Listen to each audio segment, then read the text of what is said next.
Hello and welcome back to the channel. In today's video, I'll be demonstrating on how you can configure your Hydro Air P38.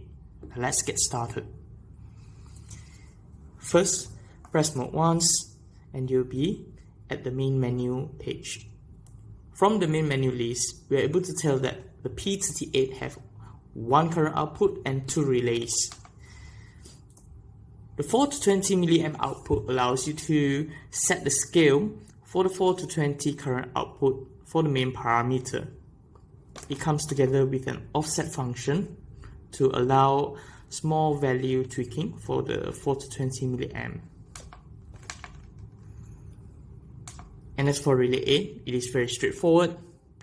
You can enable it or disable it. And run means that the relay will be energized, and off means the relay will be de-energized.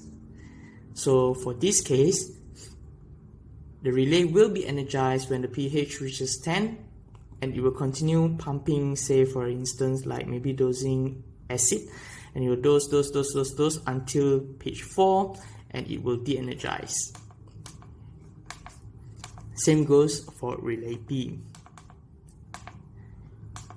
The measurement setting allows you to select the measurement mode that you prefer, pH or ORP, depending on your probe, with an offset function as well. The temperature setting allows you to select the temperature compensation mode that you prefer. Either it's manual, if your probe do not have any temperature probe, or automatic if your temperature have a PT 1000 probe, or you can have NTC 10K as well. The offset function allows a small value tweaking as well. So we can turn it back to manual. Okay, so the RS485 setting allows you to assign the ID address for the Hydro Air P38. The baud rate, however, is fixed at 9600.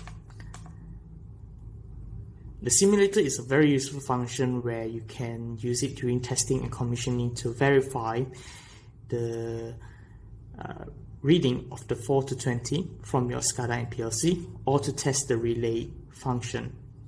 Say for instance, I would like to test for 6 mA, and once I press enter, it will inject 6 mA through the current output to your reader. The relay A and relay B, you can test it by pressing up or down to turn it on or off. Very straightforward. And that is about it for the Hydro Air P38. Thank you so much for watching and have a great day ahead. Bye bye.